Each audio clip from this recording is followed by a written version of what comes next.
to stop fighting having technology and smartphones in schools. More recently, there's been this push to ban personal communication devices and other pieces of technology within middle, high schools, education of that sort. I'd like to start and say that I understand it. It's distracting, it's addictive, it can lead to negativity and other ways of taking away from the educational experience. However, something that all of us in some capacity recognize or should recognize, and we should all acknowledge as a fact, is that the day and age that, I won't say kids, students are growing up in these days is a technological one. Technology is here to stay. Technology is something that will always be present, and technology is something that we should not do the next generations the disservice of saying that it is a bad thing or something to shut down. So, instead of just sitting here and saying that we're doing something wrong, what am I proposing instead? What I am proposing instead is, just as we have electives and school is something that is required of the younger generations, well, everyone at some point or another, we should begin integrating and we should begin teaching and educating within all schools how technology plays a vital role within our lives and how to use it properly, effectively, and productively.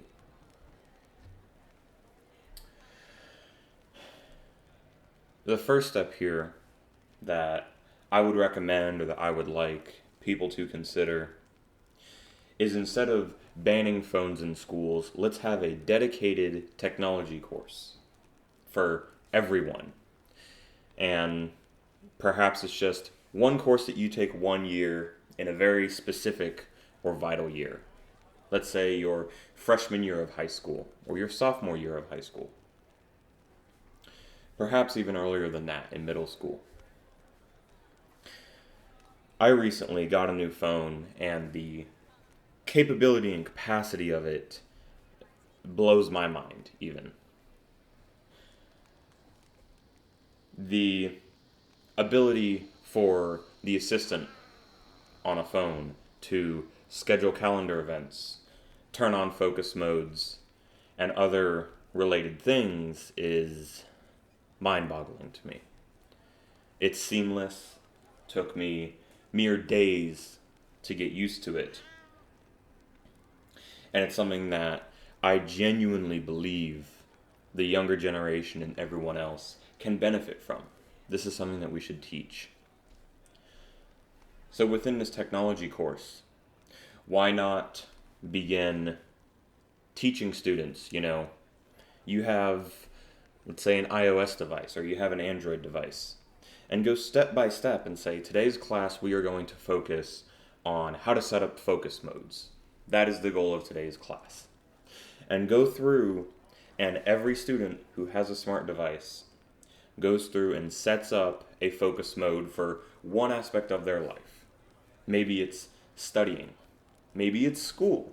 If we really want to have this push to ban devices in schools, what if instead of banning them, we intelligently integrate them? Set a focus mode or have it set up so that whenever a student just arrives at school, because all of our technology knows where we are, have it set up for a smart activation where when your child arrives at school, automatically the school focus is put on. This will block out all social media communications. This can limit the number of interruptions that the student experiences. And on top of that, excuse me, And on top of that, you can whitelist or allow very specific communications. So teach the next generation and teach our students. Here is how to do that. Here is how to allow communications from your parents still, so that if they truly need to get to you, that will be the only communication that gets through. Let's say that the school you're going to, or the school that your children are attending, has a specific application, or has a way to check grades, or an online portal of some form. If there's an app, you can whitelist that app, so that now this becomes a very effective tool, and it becomes something that allows your student to be more productive.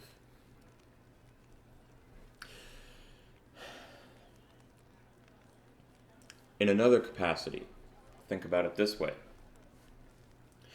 Study time. You can lock out the device or structure it so that only certain applications are available, or you will only get certain notifications, as I've already said. So if someone studies very well with music playing, only allow the music app. Spotify, I'm burping. Spotify, Apple Music, whatever it may be.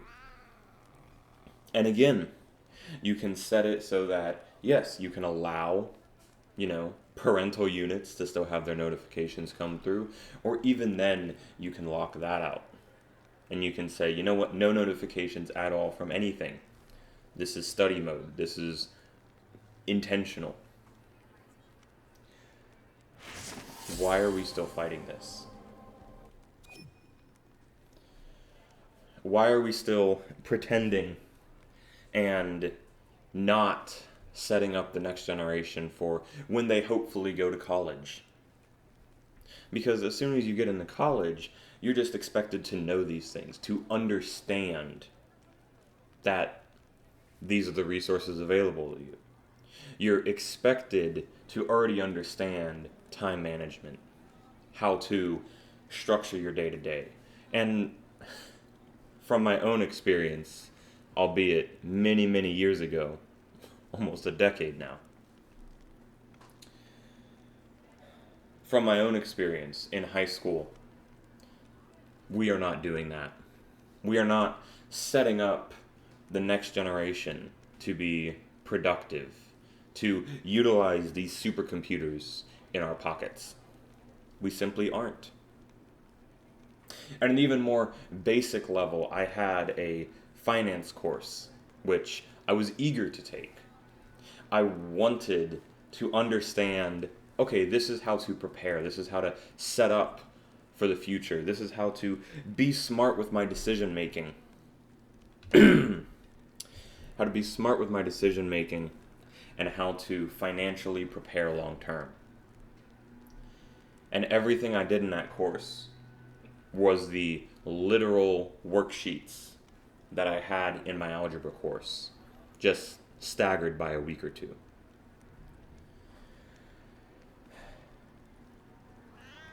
Do not disturb while driving, additionally, is an incredible tool. You can have that message kick back to whomever is messaging you, and it will literally tell them, I'm driving with Do Not Disturb turned on right now. I will see your message when I get to my location. If it's urgent, please reply with so.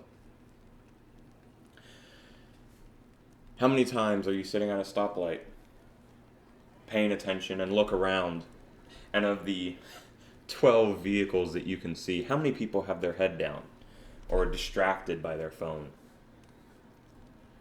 I always have Do Not Disturb while driving turn on as soon as I get in the vehicle. Again, smart activation.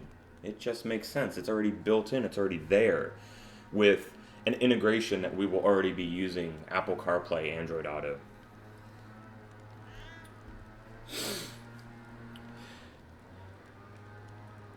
We reduce the number of distractions that are there to enable productivity, to enable safety, security.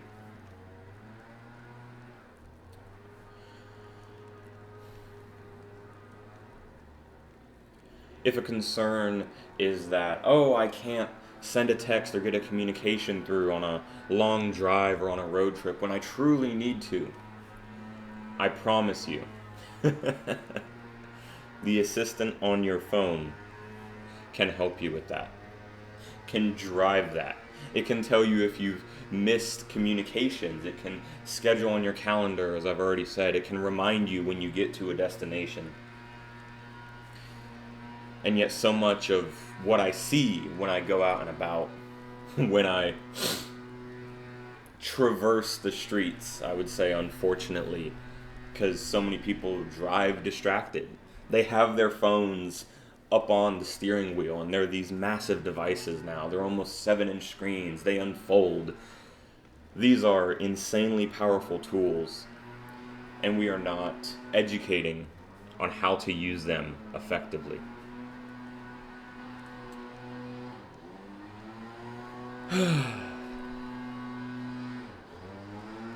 One of the other big disservices that I see right now is that the expectation is that phones are not allowed in school and that parents will just teach their children how to use these devices. Teach them what to do with the supercomputer in their pocket. And if you are a parent that does and has gone through that process of explaining that and saying this is a tool, this is a device used for productivity, for safety, security, I applaud you. But, and I'm sure that everyone knows this to some capacity, there are many parents that just hand their child, not even in school yet, they'll just hand their child, a tablet or a phone as a distraction, as a way to keep their attention. And immediately it's this zombification because it's this bright screen, loud noises, flashing colors. Again, we don't think about it innately these days, but these devices in our pockets, in our backpacks, these are supercomputers. They have the ability to accomplish so much, and we do not utilize them to their fullest extent, most of the time. So, keeping this a little bit shorter, hopefully, I genuinely believe that banning phones in schools is the wrong move because we are creating a forbidden fruit. We are saying, no, you're not allowed to do this, or no, you shouldn't do this. So innately, just because that has been said, it is going to be seen as a way of, okay, well, how can I get around this? How can I still do this? Whether it be ill or well-intentioned. Integrate and teach individuals, not just students, individuals, how to utilize this incredible tool. And do it when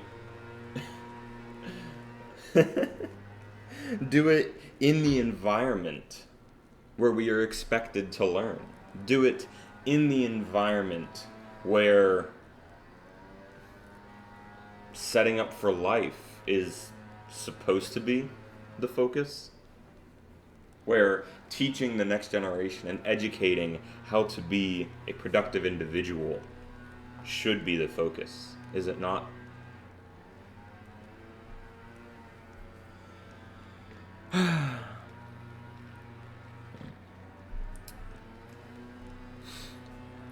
So I will round out with this. Consider the alternatives on both sides. If we create a forbidden fruit, innately, a way around it will be sought out. It becomes this addiction then, even more so, because we're saying that it's bad, but we hand it to almost everyone. And on the flip side of that, yes, initially, It may be difficult, and in the first, maybe year to 3, not as much progress or productivity will be seen. But we expect a result instantaneously with everything that happens now. If something isn't magically better within half a year to a year after implementation, we perceive it as a failure. You're not setting up these students for today. We're not setting them up for next week. While that should be the goal, we are teaching skills that will go long term, that will go into the next year and the year after that.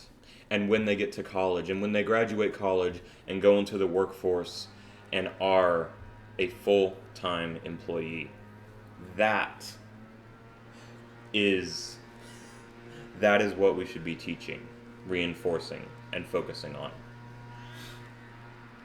And the longer we persist in fighting this technological age that we are in, the more and more problems, struggles, and difficulties that we will see.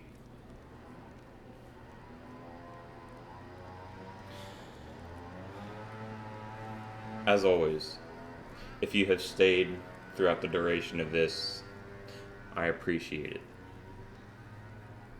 I hope you have a wonderful day, and thank you for your time.